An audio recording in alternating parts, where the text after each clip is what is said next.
تولد في مدينة تجارية صغيرة في إيطاليا عام 1320. والدك تاجر متواضع يبيع الصوف والجلود، ليس غنيا لكنه يأكل كل يوم، وهذا في حد ذاته نعمة كبيرة في هذا الزمن. نصف من ولدوا معك في نفس السنة لن يكملوا عامهم الأول، ففي ذلك الزمن كانت تنتشر أمراض، جوع، برد. الموت رخيص جدا هنا، لكنك رغم ذلك نجوت. أكملت 5 سنوات، 10 سنوات، أو ربما حتى 15. كل سنة هي فوز صغير. والدك يراك تكبر ويقول ستكون تاجرا مثلي، وأنت تنظر لمحله الصغير البائس وتفكر سأكون أكبر منك بكثير يا أبي. لا تعرف بعد أن هذه الأحلام ستكلفك كل شيء.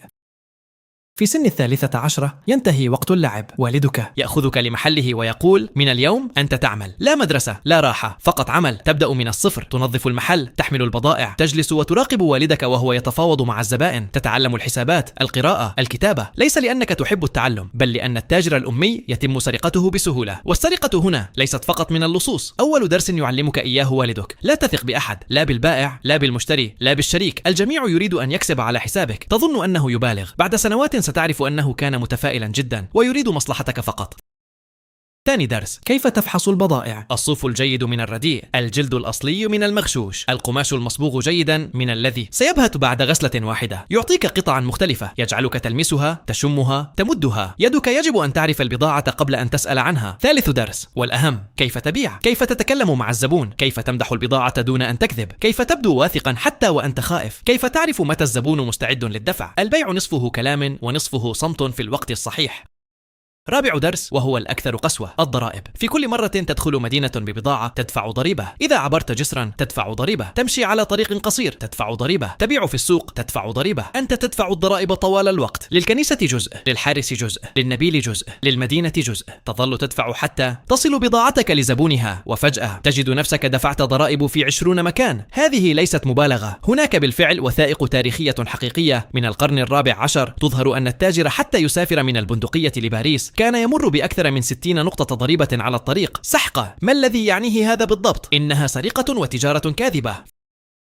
في إحدى المرات تسأل والدك: أخبرني يا أبي، كيف نربح شيئا بعد كل هذه الضرائب الجنونية؟ ينظر لك والدك ويقول: نربح بصعوبة جدا. ثم يضحك ضحكة تاجر متعب من سنين حياته التي أمضاها في التجارة. بعد 3 سنوات كمساعد مع والدك، والدك يقرر ويقول: لقد حان وقت أول رحلة لك. يقوم بإرسالك وحدك لمدينة مجاورة، تحمل بضاعة، تبيعها، تعود بالمال. بسيطة، أليس كذلك؟ بالفعل هذا يبدو شيئا بسيطا، إلا إذا كانت الخبرة تنقصك يا صديقي. الرحلة 3 أيام سيرا على الأقدام مع حمار يحمل البضائع. الطريق وعر، موحل، بارد. في الليل تنام في حانة قذرة. تدفع قطعتين نقديتين للسرير. تكتشف أن السرير مشترك مع غريبين آخرين، والقمل منتشر في السرير وكأنه شيء عادي. في اليوم الثاني تعبر غابة. تسمع أن اللصوص يختبئون في هذه الغابة. تمشي بسرعة، تضم البضاعة على بعضها. خلف كل شجرة ترى وجها وهميا. تشعر في كل خطوة أن هناك شخصا سيظهر لك ويأخذ بضاعتك ولباسك. تصل للمدينة مرتجفا، تبيع البضاعة، تعود، تحكي لوالدك على أول رحلة تجارة لك. يبتسم والدك ثم يقول: في المرة القادمة لا ترتجف. اللصوص يشم الخوف في جسدك بسرعة. عندما تكبر وتريد فتح محلك الخاص تكتشف عقبة لم تتوقعها، إنه كابوس اسمه النقابة. كل مهنة في العصور الوسطى لها نقابة. تجار الصوف لهم نقابة، تجار القماش لهم نقابة، تجار التوابل لهم نقابة. بدون النقابة لا يحق لك البيع في المدينة. تبتسم وأنت متفائل وتقول: بسيطة، سأنضم للنيابة فحسب. تذهب لطلب الانضمام، تجلس أمام كبار النقابة، يفحصونك وكأنك فريسة في أنيابهم. هل أبوك تاجر؟ هل تعلمت التجارة؟ هل لديك مال للبدء؟ هل ستعطيني المال وتغرب عن وجهي؟ تتشوش من كل تلك الأسئلة وتجيب عليها، وبعد ذلك يتشاورون معا. بعد أسبوع كامل يأتيك الجواب: مبروك، أنت مقبول في النقابة، ولكن بشرط أن تدفع رسوم الانضمام. تبتسم مرة أخرى وكأنك ستدفع رسوم رحلة صيفية وتقول: كم هي هذه الرسوم؟ لا يهمني، سأدفع. وفجأة تكتشف أن الرسوم هي ثروة صغيرة، تقريبا تدفع معظم ما جمعته في 3 سنوات. ولكن لا خيار لك يا عزيزي تاجر. الانضمام للنقابة يعني حمايتك من المنافسة الخارجية، لكنه يعني أيضا قيودا لا تنتهي، وستخنق عنقك. لا تستطيع بيع ما تريد. هناك قائمة محددة من البضائع المسموح لك بها. لا تستطيع وضع أسعارا كيفما تريد. النقابة تحدد السعر الأدنى والأعلى. لا تستطيع فتح محل في أي حي، فقط الأحياء المخصصة. وكل خرق ستخرقه لهذه القواعد ستدفع غرامة، وإذا فعلتها ثانية غرامة أكبر، مرة ثالثة أنت مطرود من النقابة. والطرد يعني نهاية عملك نهائيا. النقابة هي كيان حي يمص دمك كالبعوض الحقير، لكنك تحتاجها كما تحتاج الهواء. تبدأ حياتك كتاجر حقيقي وتمر بك الأيام والسنين، والآن عمرك 20. فتحت محلا صغيرا تبيع الصوف والجلود مثل والدك، لكنك تريد أكثر من ذلك. تسمع عن أموال طائلة يتم جنيها من تجارة التوابل، الفلفل، القرفة قادمة من الشرق. في أوروبا سعر الفلفل يساوي وزنه ذهبا تقريبا. هذه ليست مبالغة بل حقيقة موثقة، أنا لا أمزح. في القرن الثالث عشر كانت مدينة هامبورغ تدفع جزءا من الضرائب بالفلفل لأنه كان نادرا وثمينا جدا. ذلك الفلفل الآن تحضره من أي محل بقالة أمام منزلك. هل تتخيل ذلك؟ تذهب لأحد كبار التجار في مدينتك، رجل ثري، لحيته بيضاء، بيته كبير، تعرض عليه أن تشاركه في رحلة تجارية للبندقية لشراء توابل. يسمعك بهدوء، يفحصك بعيون ذكية، ثم يقول: جيد، لكن أنت تتعلم فقط، أنا فقط أقرر ولا أريد سماع صوتك معي. تبتسم وتقبل على الفور. أي شروط ستقبلها؟ فهذه فرصتك الثمينة. الرحلة للبندقية هي أسبوع كامل تقريبا، تمر ب10 نقاط ضريبة ثم تصلون. البندقية في القرن الرابع عشر هي عاصمة التجارة الأوروبية، مركز لكل شيء في عالم التجارة. سفن تأتي من الشرق محملة بالتوابل، الحرير، الجواهر. التجار من كل أوروبا يجتمعون في تلك العاصمة. ترى لأول مرة حجم التجارة الحقيقية، ليس محلا صغيرا بل مستودعات ضخمة، سفن تقوم بتفريغ بضائعها، مفاوضات بالملايين، وليس مجرد عملات يتم عدها بأصابع اليد. تقف مبهوتا وتشعر بالجهل والحماسة في نفس الوقت. هذا هو ما تريده. كبير التجار يجري الصفقة بسرعة، يشتري كميات ضخمة من الفلفل بسعر الجملة، يشرح لك الطريقة. نعود نبيعها في السوق المحلية بضعف السعر على الأقل. الأرباح نظريا هائلة جدا. تعودون، تبيعون، تربحون. أول ربح حقيقي. تمسك نصيبك من الذهب، تشعر أن العالم ينتظرك. لا تعرف أن هذا أسعد يوم في مسيرتك التجارية، ولا تستعجل، فالطريق لا يزال طويلا جدا. في القرن الثالث عشر والرابع عشر كانت هناك معارض تجارية ضخمة في منطقة شامبانيا بفرنسا. هذا حدث حقيقي موثق في التاريخ. كان هناك تجارا من إيطاليا، فلاندرز، إنجلترا، ألمانيا، إسبانيا، كلهم يجتمعون حوالي 6 مرات في السنة، يبيعون، يشترون، يتفاوضون لأسابيع متواصلة. كانت هذه المعارض هي قلب التجارة الأوروبية. تقرر الذهاب إلى هناك. الرحلة إلى فرنسا تأخذ شهرا كاملا على الأقل. تحمل بضائعك، تنضم لقافلة من التجار، وذلك لأن الوحدة في هذا الطريق تعني الموت. اللصوص يهاجمون المسافرين الوحيدين، ولكن إذا كنت في مجموعة الخطر سيكون أقل، لكن ليس معدوما. القافلة تضم 20 تاجرا و50 حيوانا محملا بالبضائع. تمشون ببطء، الطريق موحل في الشتاء، تنامون في خانات على الطريق، بعضها مريح يكون مريحا قليلا، أكثرها مليء بالحشرات والحيوانات والروائح. في أحد الأيام يحدث هجوم على القافلة. مجموعة لصوص 20 رجلا مسلحا يخرجون من الغابة، يحيطون بالقافلة. قائدهم يصرخ: ادفعوا الآن أو تموتون. القافلة لديها حراس، لكن اللصوص أكثر وخطورتهم أعلى. وفي تلك اللحظة يبدأ التفاوض. كبير التجار في القافلة يخرج ويتحدث مع قائد اللصوص بمنتهى الحكمة والخبرة. ينوي أن تنجو القافلة بأكملها بأقل الخسائر، ولكن في النهاية تدفع القافلة نصف قيمة بضاعتها. سحقا لهذا. ما هذا يا مستر ويمبي؟ هل أنت متأكد بأنه خبير التجار أم أنه عضو شريك في تلك العصابة؟ كيف سيرضى التاجرون بهذا؟ في الواقع أعلم أن هذا لا يحتمل، ولكن مع ذلك فقد وافق الجميع حتى لا تضيع أتعابهم كلها في الأرض. دفع الجميع نصف بضاعتهم وسمح لهم اللصوص بالمرور. هذه ليست حادثة نادرة، هذا أشبه بالروتين اليومي. تصل للمعرض في النهاية، مكان ضخم مذهل، آلاف التجار، تسمع لغات لا تفهمها، بضائع من مختلف بقاع الأرض. الفوضى منظمة بطريقة غريبة، لكل نوع من البضائع منطقة محددة، لكل يوم جدول. تحاول البيع لكنك صغير، تاجر جديد، لا اسم له، لا سمعة. الكبار يتجاهلونك، تبيع ببطء، أقل مما توقعت، لكنك تتعلم. ترى كيف يتصرف الكبار، كيف يتفاوضون، كيف يبنون علاقات. هذه التجربة تساوي كل الكتب التي تقرأها في المكاتب والمدارس. في المعرض تسمع أسماء مميزة لن تنساها أبدا، مثل تجار الهانسا. إنه اتحاد تجاري ضخم من ألمانيا والشمال الأوروبي، موثق تاريخيا منذ القرن الثالث عشر. هذا الاتحاد ضم في عز قوته أكثر من 200 مدينة. كانت لديه سفن، جيوش، قوانين خاصة به، قوة اقتصادية تتفوق على كثير من الممالك. ترى الهيئات والجهات التي تمثل ذلك الاتحاد في المعرض يتصرفون بثقة وكأنهم الملوك، لا أحد يجرؤ على خداعهم. إنهم ببساطة أسياد الأسواق التجارية. تفهم أن التجارة الكبيرة ليست فقط مال، إنها قوة سياسية حقيقية. في الواقع الأمر أشبه بلعبة مفتوحة ومشوقة جدا، ولكن مشكلتها هو كثرة تفاصيلها وكثرة القواعد بها. حتى تتقن اللعب عليك أولا أن تجرب كل شيء، أن تستفيد من خبرات الآخرين في اللعبة حتى تختصر تعلم المهارات الخاصة. الأمر ممتع، ولكن به الكثير من المخاطر والضغوطات.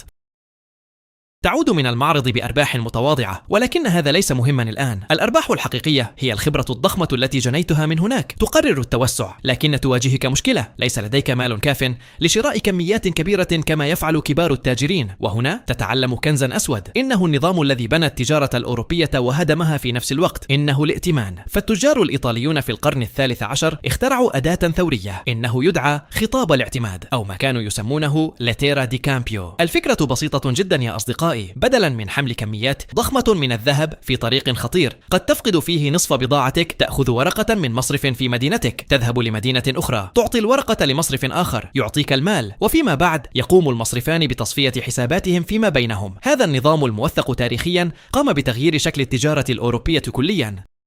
تعجبك الفكرة؟ تذهب لأحد المصارف، تجد رجلا قصير، عيون ذكية، يجلس خلف مكتب مليء بالأرقام، يفحص وضعك المالي، يعطيك قرضا. لكن هناك مشكلة: إنها الكنيسة الكاثوليكية، فهي تحرم الفائدة على القروض، تسميها ربا، والربا خطيئة. المشكلة أن المصارف تحتاج الفائدة لتعمل، وإلا فلا فائدة تعود عليهم أصلا. كيف يحلون هذه المعضلة؟ ببساطة، يكذبون بشكل منظم، يخفون الفائدة في صرف العملات، يكتبون في العقود أرقاما مختلفة. الكنيسة تعرف ذلك، الجميع يعرف هذه الحقيقة القذرة، لكن الاقتصاد لا يعمل بدون ذلك. فالجميع يتظاهرون أنهم لا يرون شيئا. تأخذ القرض، تشتري بضائع أكثر، تبيع، تربح، تدفع القرض، تأخذ قرضا أكبر، دائرة تتسع، لكن دائرة الديون تتسع أيضا. هذه حقيقة خطيرة ستفهمها لاحقا. فمن يتعامل بمبدأ الربا لا يمكن أن يحظى بنهاية هنيئة أبدا.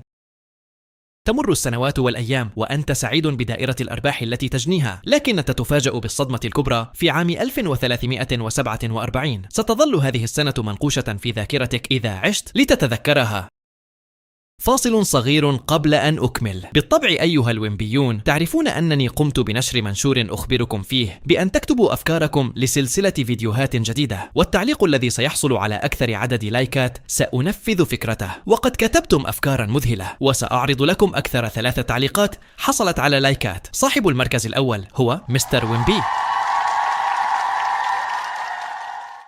أمزح معكم. صاحب المركز الأول هما شخصان في الحقيقة: فيصل، وهو يطلب مني تلخيص روايات وقصص بأسلوبي، وسامكس، وهو يطلب مني شرح فترة الحرب بين بريطانيا وفرنسا التي أخذت 100 عام. صاحب المركز الثاني هي فاطمة، وهي أيضا تطلب مني تلخيص قصص وروايات بأسلوبي. صاحب المركز الثالث هو سلامولي. ما هذا الاسم يا صديقي؟ على أي حال، هو يطلب مني عمل قصص عن المتابعين بأسلوبي، وبما أنني قلت أنني سأنفذ فكرة أكثر تعليق سيحصل على لايكات، ولدينا في المركز الأول شخصان، قررت أن أنفذ فكرة فيصل، ألا وهي تلخيص الروايات والقصص. لماذا؟ لأن صاحب المركز الثاني هي فاطمة، وهي أيضا تطلب نفس الطلب، ولكني سأنظر أيضا إلى فكرة سامكس، وإذا وجدت أنها ستكون جيدة سأقوم بوضعها على قائمة الفيديوهات التي سأعمل عليها. وكونوا مستعدين أيها الويمبيون، لأنني كل أسبوع سأقوم بوضع منشور على قناتي في اليوتيوب أضع فيه ألغازا أو أسئلة أو أطلب فيه رأيكم، وسأقوم بإظهار عدد منكم في كل مرة في الفيديوهات القادمة. هيا بنا لنكمل. في إحدى الأيام السوداوية تصل سفينة قادمة من البحر الأسود وترسو في صقلية. البحارة عليها مرضى، جلدهم أسود، الورم في إبطهم ورقابهم، ينزفون من أفواههم وأنوفهم، يموتون في ساعات. قبل أن يفهم أحد ما يحدث، المرض انتشر. هذا هو الطاعون الأسود. بين عامي 1347 و 1351 مات ما بين ثلث ونصف سكان أوروبا، وهذا يعني أنه من أصل كل 100 شخص حولك 50 ماتوا. هل أنت تستوعب هذا العدد؟ لا حرب في التاريخ فعلت هذا. في مدينتك يبدأ الطاعون بالتفشي، الناس يغلقون بيوتهم، تتوقف الأسواق، لا أحد يخرج، لا أحد يشتري، لا أحد يبيع. مشكلتك ليست فقط أنك خائف من المرض، مشكلتك أنك مديون، عليك قروض يجب سدادها للمصرف، لكن عملك توقف، البضائع تفسد في المستودع، الزبائن ماتوا أو اختبأوا، المصارف بدأت تطرق أبوابك. متى ستدفع؟ تقول لهم بنبرة خوف وقلق: سامحني يا سيدي، إنه الوباء، أعطني وقتا. يقولون بقلب متحجر: ليست مشكلتنا عليك الدفع بسرعة، هذه ليست مبالغة. في ذلك الوقت كان هناك مصرفان مشهوران، أحدهما يسمى بارديا والآخر اسمه بايروتزيا، أكبر مصرفين في أوروبا في ذلك الوقت. انهارا جزئيا بسبب ديون وأزمات متراكمة في هذه الحقبة. مصارف بأصول ضخمة اختفت في سنوات قليلة. تبيع نصف بضائعك بنصف ثمنها لتسدد ما تستطيع، تخسر كثيرا، لكنك لا تعلم أن الأسوأ لم يأتي بعد. الوباء يصل إلى منطقتك، جيرانك يمرضون، 1 يموت وبعدها 2 ثم 10. الجثث تتراكم في الشوارع لأن لا أحد يدفنها، الرائحة تملأ كل شيء، الناس يضعون علامات على أبواب البيوت المصابة، الكنائس تقرع أجراسها باستمرار، إنه رنين الموت. بعد عدة أيام والدك يمرض، يظهر الورم في رقبته، تعرف ماذا يعني ذلك، تجلس بجانبه خائفا أن تصاب أنت أيضا. بعد 3 أيام يموت، لا جنازة كبيرة، فقط تدفنه بسرعة في مقبرة مليئة بالجثث الجديدة. أنت تنجو، لا أحد يعرف لماذا بعض الناس يصابون وبعضهم لا، ربما الحظ، ربما الإرادة الإلهية، ربما كنت بعيدا عن مصادر العدوى، لا تهم الأسباب، المهم أنك حي، والدك ميت، عملك شبه مدمر. لكن المدهش أن الوباء صنع أيضا فرصا كبيرة جدا، لقد مات كثيرون وتركوا بضائع ومستودعات وعقارات بلا وارث لهم، أسعار كثير من البضائع انهارت لعدم وجود زبائن، من يملك مالا الآن يستطيع شراء أصول بأسعار زهيدة، تنتهز الفرصة، تجمع ما تبقى لديك من المال، تشتري مستودعا كبيرا بربع ثمنه الحقيقي، تشتري بضائع رخيصة وتنتظر انتهاء الوباء. أخيرا بعد 2 من الجحيم الطاعون أصبح خفيفا، الناس يخرجون ببطء، الأسواق تعود للحياة، من بقيوا أحياء يحتاجون كل شيء، طعام، ملابس، أدوات، وأنت تملك المستودع والبضائع. ترتفع أسعار البضائع بشكل جنوني لأن نصف المنتجين ماتوا، نقص في كل شيء، وأنت تبيع بضعف و3 أضعاف ما اشتريت به. في 2 بعد الوباء ضاعفت ثروتك، أصبحت ثريا، والوباء الذي كاد يدمرك صنع ثروتك. هذا هو وجه التجارة القبيح والقذر. أحيانا الكوارث تصنع أثر الأثرياء.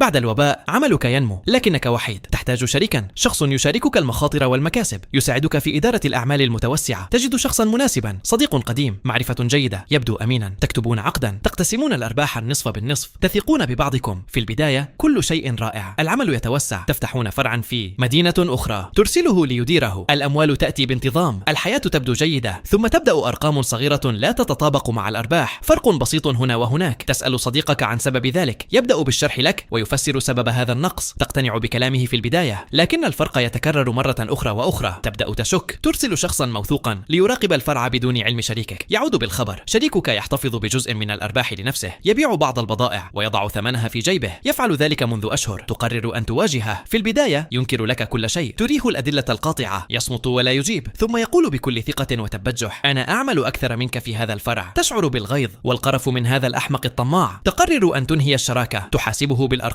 يقول إنه لا يدين لك شيئا، تذهب للقضاء حتى تسترد حقك، القضية تأخذ 2، في النهاية تأخذ نصف حقك، النصف الآخر ضاع في تعقيدات قانونية. هذه ليست قصة خيالية، هناك رجل يدعى فرانشيسكو داتيني، لقد عانى من هؤلاء الخنازير بالفعل، التاجر الإيطالي الشهير من مدينة براتو في القرن الرابع عشر، الذي ترك خلفه أكثر من 150 ألف وثيقة ورسالة تجارية، تظهر وثائقه مشكلات مستمرة مع شركاء غير أمناء في مدن مختلفة، كان يكتب لشركائه رسائل غاضبة تبدأ بسم الله والربح وتنتهي بتهديدات قانونية. الخيانة في الشراكة التجارية لم تكن استثناء، كانت قاعدة ثابتة لا بد من حدوثها. أصبحت الآن تفهم الكثير عن عالم التجارة، أصبح لك عقل وقرار يؤثر في الأسواق، عمرك الآن 35، ثري نسبيا، لكن تسمع عن أرباح هائلة في تجارة الحرير القادم من الشرق، تعجبك الفكرة، تقرر أن تخوض المغامرة الكبرى، إنها رحلة بحرية كبيرة، تشتري حصة في سفينة تجارية ستنطلق قريبا، لن تكون وحدك، 10 تجار آخرين شاركوا معك في الرحلة، السفينة تخرج من ميناء جنوة نحو الإسكندرية، هناك تشتري الحرير والتوابل والأصباغ، تعود لتبيعها بأرباح خيالية. الخروج بالسفينة من الميناء جيد وسهل، البحر هادئ، الريح مناسبة، تجلس على السطح تنظر للأفق، تفكر: هذا سهل، لماذا لم أفعله من قبل؟ ثم في اليوم الرابع العاصفة تبدأ بسماء تتغيم فجأة، ثم رياح، ثم موج، ثم فوضى كاملة، السفينة تتأرجح بعنف، البحارة يركضون، يصرخون بلغة لا تفهمها، الموج يصفع السطح، تسقط، تمسك بأي شيء، في الداخل البضائع تتحرك، تتكسر،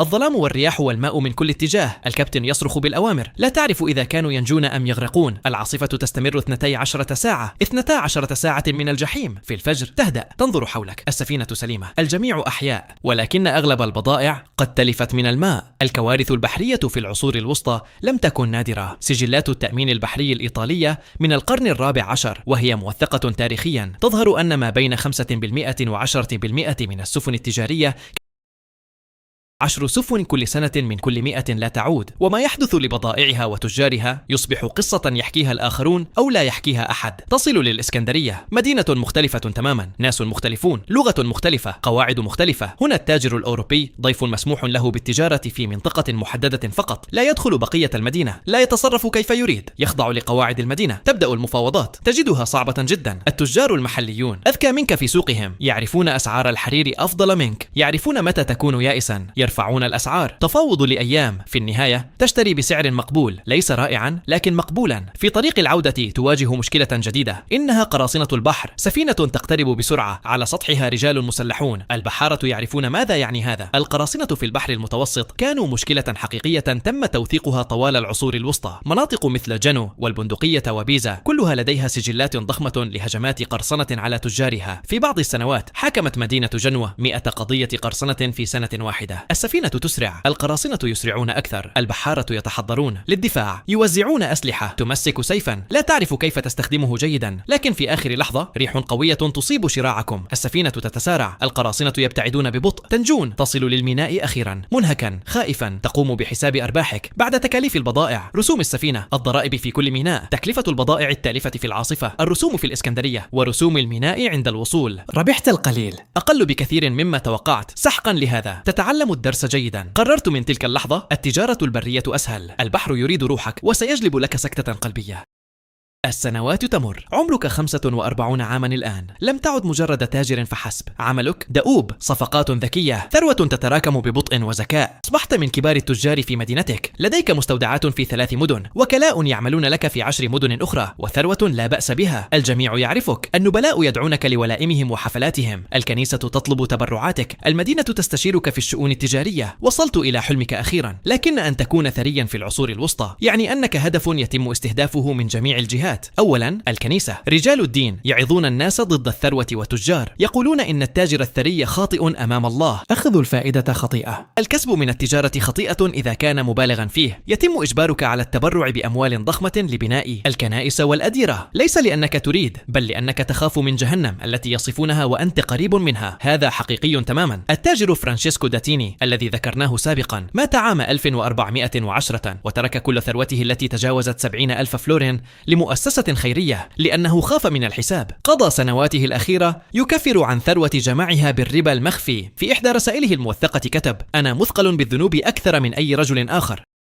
ثانيا النبلاء، كلما ازدادت ثروتك زادت طلباتهم، يأتون لاقتراض المال، تعطيهم، يعدونك بالسداد، لا يسددون. إذا طالبت بأموالك يهددونك. أنت تاجر، هو نبيل، في حال حدوث مشكلة القانون في جانبه. هذا ما حدث لمصرفي بارديا وبايروتسيا الإيطاليين. قاما بإعطاء الملك الإنجليزي إدوارد الثالث قروضا ضخمة لتمويل حروبه. في عام 1340 أعلن الملك إفلاسه وقال إنه لن يسدد شيء. المصرفان انهارا تقريبا. ثروات عائلتين تم بناؤها على مدى جيلين اختفت بقرار ملك بعيد، لأن الملك لا يسجن بسبب ديون. ثالثا الحسد، حين تكون ثريا يكرهك الفقراء، يتهمونك باستغلالهم، يقولون إن ثروتك مسروقة. في أوقات الأزمات السكان يهاجمون محلات التجار الأثرياء، يتم حرق مستودعات، تنهب بضائع، وليس هناك من يحمي التاجر إذا ثار الشعب. في أحد الأيام يصل مبعوث من العاصمة يحمل أمرا ملكيا. الملك يخوض حربا، يحتاج مالا، يفرض ضريبة خاصة على التجار الكبار، أنت من بينهم. ولكن كم هو هذا المبلغ؟ إنه يساوي ربع ما جمعته في السنة. هل تمزح معي؟ الربع في سنة واحدة. تستشيض غضبا وتقرر أن تحتك وتعترض. يقول المبعوث بنبرة سخيفة وباردة: الملك شاكر لك، والرفض له عواقب. العواقب؟ ما هي العواقب؟ في الواقع قد يصادر بضائعك على الحدود، قد يلغي ترخيص عملك، قد يجد جرائم ارتكبتها في حياتك أو في سجلك التجاري. النظام القضائي بيد السلطة، من يملك السلطة يحكم، وأنت لا تملكها، أنت لديك المال فقط، ولذلك تدفع. وفي الحقيقة إذا كنا سنعود للتاريخ، لقد حدث هذا لأشهر تاجر في فرنسا في القرن ال15. إنه يدعى جاك كور، رجل ولد لعائلة متواضعة وأصبح أغنى تاجر في فرنسا، بل في أوروبا كلها تقريبا. امتلك سفنا تجارية وقلاعا وأراضي، قام بإقراض المملكة الفرنسية مبالغ طائلة، ساعد في تمويل حرب جان دارك ضد الإنجليز، أصبح مستشارا للملك شارل السابع. ثم في عام 1451 تم اتهامه فجأة بتهم ملفقة: التجارة مع الأعداء، التدخل في شؤون الدولة، غش المسكوكات. ولكن ما هي الحقيقة؟ ثروته ثروته كانت كبيرة جدا، كبيرة حتى أنها أزعجت الملك نفسه. صدروا كل ممتلكاته، سجنوه، أعدموا بعض مساعديه. هرب جاكي كور في النهاية من السجن، مات وحيدا في جزيرة يونانية عام 1456. كل ثروته ذهبت لخزانة الملك. هذا هو درس الثروة الكبيرة في العصور الوسطى. كلما ازددت ثروة ازداد خطرك على السلطة، والسلطة لها طريقة واحدة للتعامل مع الأخطار.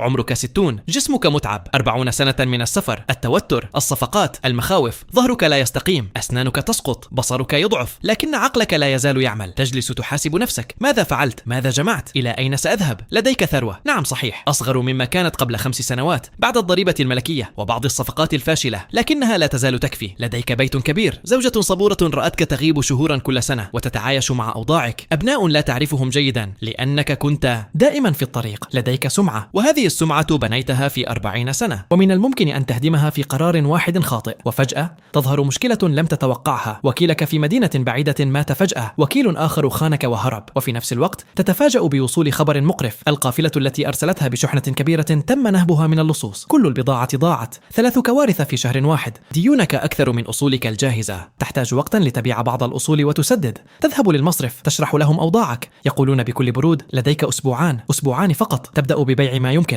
بسرعة وبأقل من قيمته، تجمع ما يكفي، تسدد للمصرف الحقير، تخرج من المكتب، تجلس على حجر في الشارع، تنظر لأرضية المدينة التي نشأت فيها. 40 سنة من العمل، ماذا بقي من كل هذا؟ إنه مجرد بيت، ثروة متوسطة، صحة مكسورة، وعائلة لم تعرفها كما يجب. هل كان يستحق كل ما عانيته؟ تساءل نفسك ولا تجد إجابة واضحة. تتقاعد في سن 65، تقوم بتسليم العمل لابنك الأكبر، تجلس في بيتك الكبير، تشرب النبيذ، تنظر للنار. الكنيسة تطرق بابك بانتظام، تريد تبرعات، تخبرك أن ثروتك جمعت بطرق مشكوك فيها، يلمحون للنار الأبدية، تتبرع لهم مرة بعد مرة. ابنك يأتي بأسئلة كنت تسألها لوالدك منذ زمن بعيد: كيف يتعامل مع هذا الشريك؟ كيف يفاوض ذاك التاجر؟ ماذا يفعل في هذا الموقف؟ تشرح له كما كان يفعل والدك. ابنك يسمع، لكنه يجب أن يتعلم بنفسه أيضا كما تعلمت أنت، وإلا فكيف سيصبح تاجرا يواجه المخاطر بمفرده؟ في ليلة لا تستطيع النوم، تفكر في كل الأشخاص الذين قابلتهم في مسيرتك: التاجر الذي غشك في أول صفقة، الشريك الذي سرقك، المصرفيون الذين ضغطوا عليك في أسوأ اللحظات، النبلاء الذين أخذوا قروضا ولم يسددوا، المبعوث الملكي الذي أخذ ربع ثروتك بورقة واحدة. لكن أيضا هناك بعض الذكريات الجميلة: التاجر العجوز الذي علمك أسرار السوق مجانا، الشريك في القافلة الذي أنقذك من اللصوص، الزبون الذي كان لك وفيا ل20 سنة، ابن عمك الذي ساعدك في الأزمة الكبرى بعد الوباء. الحياة خليط، ليست كلها خيانة، لكنها ليست كلها أمانة. تفكر في الأرقام الكبيرة: كم شخصا مات من الطاعون في حياتك؟ نصف أصدقائك من الطفولة، والدك، شركاء، زبائن، أشخاص كانوا موجودين ثم اختفوا في 3 سنوات مروعة. تفكر في السفر: كم 1000 كيلومتر مشيت في هذه الحياة، على ظهر الحيوانات، على السفن، على قدميك، طرق موحلة، ثلوج، عواصف، غابات مظلمة. تفكر في النوم: كم ليلة نمت في حانات قذرة، على سرائر مشتركة، في سفن تتأرجح، في مستودعات باردة، وكم ليلة نمت هانئا في بيتك مع عائلتك. الثانية أقل بكثير، فأنت نادرا ما كنت ترى عائلتك.